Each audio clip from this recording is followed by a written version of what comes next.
आज राजस्थान के एक न्यूज़पेपर ने एक न्यूज़ चलाई है कि दिनेश खोडनिया ने बाबूलाल कटारा को बनाने के लिए कोई सौदेबाजी की है। ये जो न्यूज़ है ये मेरी छवि खराब करने के लिए और तथ्यों से परे है, क्योंकि ये जो प्रकरण है बाबूलाल कटारा का, ये 2023 का प्रकरण है और उस समय इस तरीके के बयान बाज़ार में चले थे।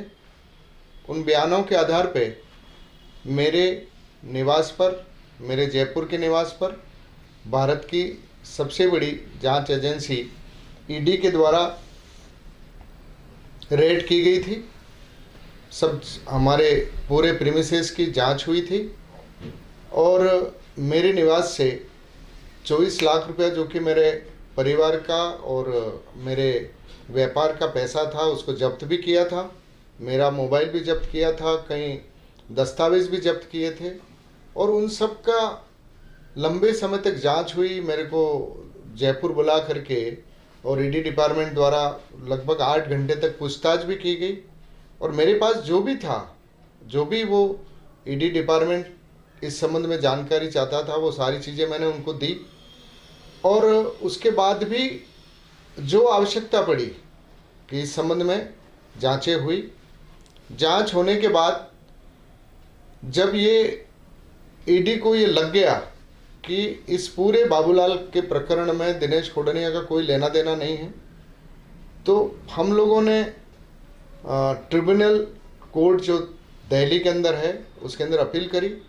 उस अपील में ईडी डिपार्टमेंट ने भी माना कि बाबूलाल कटारा को या पेपर लीक मामले में दिनेश खोडनिया का कहीं से कहीं तक लेना देना नहीं है। उसका जवाब वहाँ पेश किया गया। उस आधार पर अभी ट्रिब्यूनल कोर्ट ने, भारत सरकार की, उसने मुझे निर्दोष साबित किया और मेरा जो 24 लाख रुपया जब्त किया था उसको वापस उन्होंने रिलीज़ किया, जो मेरे अकाउंट में 2 महीने पहले जमा हो चुका है और सब तरीके से इसका फाइनलाइज ऑर्डर ईडी डिपार्टमेंट के द्वारा आ चुका है। उसके बाद भी इस तरीके की ईडी के बयान को लेकर के जो 2.5 साल पहले दिए गए, उसको अखबार में छापना निश्चित रूप से मेरी छवि खराब करने के लिए किया गया है और जो उसमें लिखा गया है उन सब चीज़ों का कोई मतलब नहीं है, क्योंकि बाबूलाल कटारा ने जेल में रहते हुए अपने, जब हमने इस मामले में बाबूलाल कटारा के खिलाफ मानहानि का दावा किया तो कोर्ट में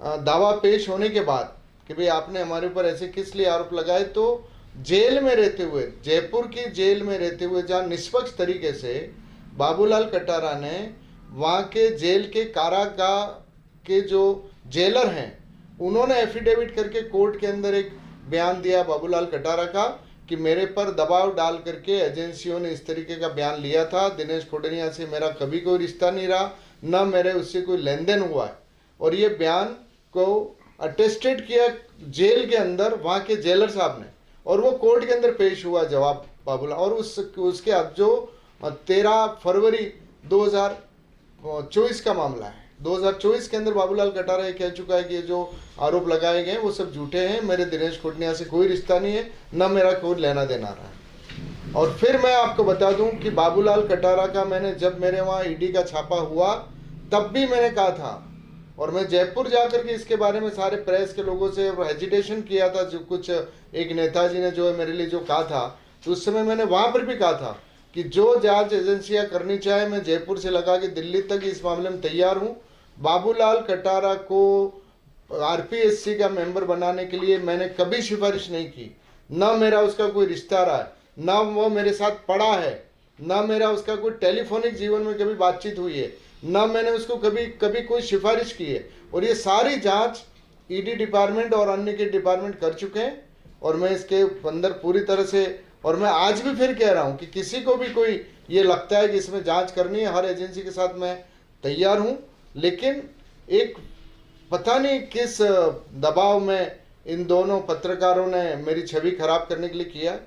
इसके पीछे भी देख रहा हूँ कि मुझे लगता है कि कुछ राजस्थान के कुछ नेता हैं जो ईर्ष्या रखते हैं और उनके समर्थक कहीं हर 2-3 महीने में इस तरीके की कभी यूट्यूब पे और कभी इस तरीके से करवाते हैं।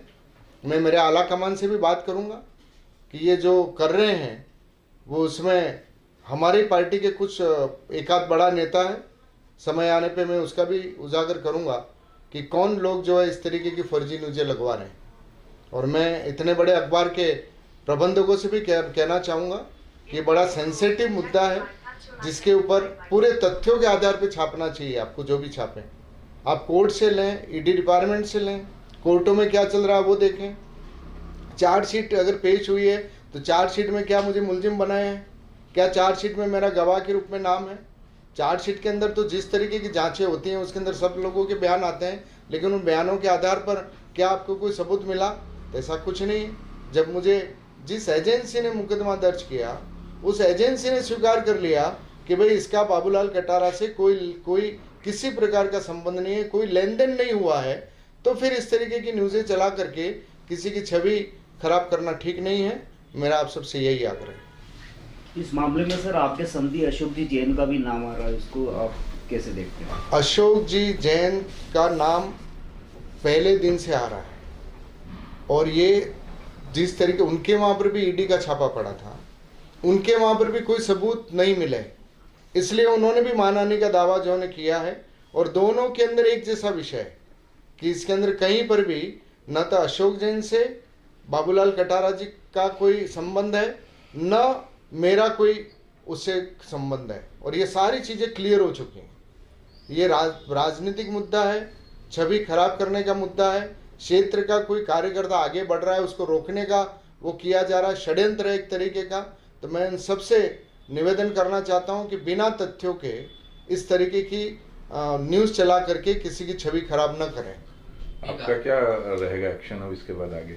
मैं इसके बारे में सोच रहा हूँ कि भाई जिस तरीके से ये किया गया है मैं इसके पीछे पूरा देख रहा हूँ कि किन लोगों के प्रभाव में आकर के ऐसा किया जा रहा है। कई बार कुछ इस तरीके के लोग अपने अपने स्वार्थ के लिए मैनेज भी करवाते हैं, तो कहीं मैनेज हुआ है या इसके पीछे क्या विषय है, इन सारे को देख करके और अगला मैं मेरे आला कमान से भी इसके बारे में चर्चा करूंगा कि क्योंकि जिनके समर्थक इस तरीके के करते आ रहे हैं और ये क्यों हो रहा है। जब अगर इस तरीके का कोई विषय था कि अगर ईडी डिपार्टमेंट का अभी कुछ हुआ होता या एसओजी ने कुछ किया होता तो वो न्यूज़ सारे अखबारों में आनी चाहिए थी। ये कोई छोटा मोटा मामला नहीं है। ये इस विषय के ऊपर तो सारे प्रेस रिलीज होती कि भाई इसने ये बयान दिया, हम इनके खिलाफ कर रहे हैं।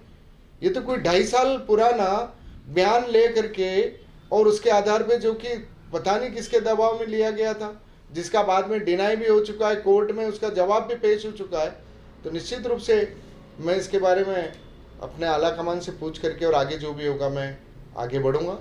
ये अभी आप एक बता रहे थे कि हमारी पार्टी के बड़ा नेता हैं तो वो स्थानीय स्तर मैं इसी के बारे में प्रदेश स्तर के हैं? नहीं, मैं मतलब पार्टी के प्रदेश स्तर के कुछ लोग हैं जो उनके समर्थक इस तरीके से चलवाने में माहिर हैं, कभी यूट्यूब के ऊपर और कभी हर 2-3 महीने में आप अपन सब देख रहे हैं और वो हो रहा है।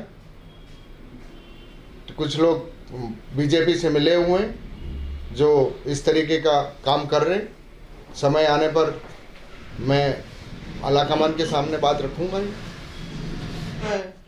रोज देख रहे हैं अपन। नहीं, आप जो कह रहे हैं कि मेरी पार्टी के कुछ लोग कुछ मेरी छवि खराब करने की प्रयास कर रहे हैं और आप गहलोत जी के एकदम करीबी माने जाते थे, तो क्या मैं कांग्रेस पार्टी का करीबी हूँ, कांग्रेस पार्टी का वफादार आदमी हूँ, कांग्रेस पार्टी के लिए काम कर रहा हूँ।